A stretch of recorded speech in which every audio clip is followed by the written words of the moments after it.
పొరపాటున తిరుపతి వెంకటేశ్వర స్వామి హుండీలో డబ్బులు వేసిన ఒక యువకుడు తిరిగి తన డబ్బుల్ని స్వామివారి దగ్గర నుంచి ఎలా దొంగిలించాడో తెలుసా? ఇద్దరు భార్యాభర్తలు వాళ్ళ పెళ్లైన రోజు నుంచి ప్రతిరోజు ఎంతో కొంత చిల్లర డబ్బులు వెంకటేశ్వర స్వామి పేరు మీద ఒక డిబ్బీ పెట్టి అందులో జమ చేస్తూ ఉండేవారు. అయితే వాళ్ళు ఎప్పుడు తిరుపతి వెళ్దామనుకున్నా ఏదో ఒక ఆటంకం వచ్చి వాళ్ళ ప్రయాణం ఆగిపోతూ ఉండేది. ఈ విధంగా 10 ఏళ్లు గడిచిపోయాయి. ఈ 10 ఏళ్లలో స్వామివారి కోసం జమ చేసిన డబ్బులు 72,000 రూపాయలకు చేరుకున్నాయి. అయితే ఒకరోజు అనుకోకుండా వారి బంధువులతో పాటు వీరు కూడా స్వామివారి దర్శనానికి డబ్బుతో బయలుదేరారు. అయితే వాళ్ళు ప్రయాణిస్తున్న రైల్లోనే ఒక యువకుడు కటిక పేదరికాన్ని అనుభవిస్తూ భార్య బిడ్డలకు భోజనాన్ని పెట్టి తాను తిన్నానని అబద్ధం చెప్పి పస్తులు ఉంటూ చేసిన అప్పులు ఎలా తీర్చాలో తెలియక ఏదో ఒక పని వెతుక్కొని వస్తానని ఇంట్లో చెప్పి కనిపించిన రైలెక్కి ప్రయాణం సాగిస్తున్నాడు. మనసులో మాత్రం దేవుడా నాకు సహాయం చెయ్యు అని ప్రార్థిస్తూనే ఉన్నాడు. కొన్ని గంటల తరువాత రైలు తిరుపతి చేరుకుంది. అందరితో పాటు యువకుడు దిగాలుగా నడుస్తూ ఉంటే ఎవరో ఒక ముసలివాడ యువకుని ఆపి, నీ అప్పుల బాధలు తీరిపోవాలంటే 64 కళల్లో ఒకటైన చోరకళను ఉపయోగించు అని చెబుతాడు.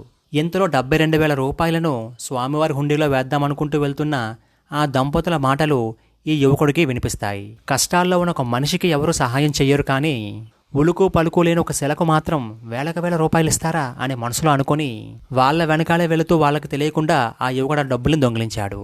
కొంతసేపటికి డబ్బు దొంగిలించబడిందని తెలుసుకున్న దంపతులు 10 ఏళ్ల పాటు స్వామివారి కోసం కూడబెట్టిన సొమ్ము ఆ స్వామికి ఇవ్వకుండానే పోగొట్టుకున్నామనే బాధతో దర్శనానికి కూడా వెళ్లకుండా బయటే కూర్చొని ఉంటారు.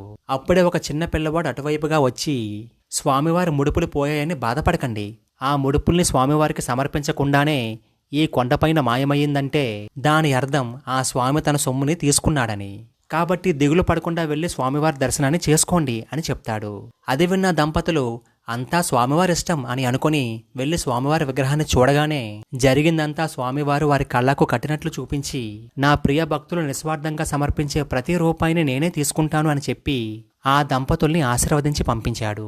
అదే సమయంలో డబ్బును దొంగిలించిన యువకుడు తనను ఎవరైనా పట్టుకుంటారేమోనని అడవి మార్గంలో కొండ దిగి పారిపోవడానికి ప్రయత్నించి ఒక చెట్టు కింద అలసిపోయి విశ్రాంతి తీసుకుంటూ ఉంటే ఒక సన్యాసి కనిపించి, ఇలా డబ్బు దొంగిలించడం తప్పు కదా అని అంటాడు.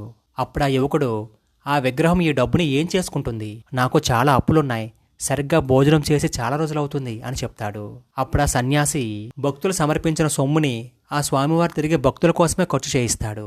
అయినా నీ సొమ్ముని నువ్వే ఎందుకు దొంగిలించడం? అడిగితే స్వామివారే ఇస్తారు కదా, ఈ సొమ్ము నీదే కదా. పూర్వ జన్మలో నువ్వు స్వామివారి హుండీలో అనుకోకుండా నువ్వు ఒక 7 రూపాయల డబ్బుని పొరపాటున హుండీలో జారవిడిచి ఎంతో దుఃఖించావు. ఆ సొమ్ముని ఆ స్వామివారు జాగ్రత్త పరిచి నీ అవసరార్థం ఈ జన్మలో వడ్డీతో సహా ఈ విధంగా నీ దగ్గరకు చేరేలా చేశాడు. ఆ వెంకటేశ్వర స్వామి తీసుకునేవాడు కాదు, ఎప్పుడూ ఇచ్చేవాడే. మీరు భక్తితోనో భయంతోనో వెంకటేశ్వర స్వామి హుండీలో వేసే కోట్ల రూపాయలు మొదలుకొని 1 రూపాయి వరకు ఆ సొమ్మంతా తిరిగి స్వామివారు తన భక్తులకే ఇస్తుంటాడని చెప్పేందుకు ఈ యథార్థ సంఘటనే ఒక ఉదాహరణ. మరి మీరేమంటారు? అవునంటారా కాదంటారా? మీ అభిప్రాయాన్ని కామెంట్లో తెలియజేయండి.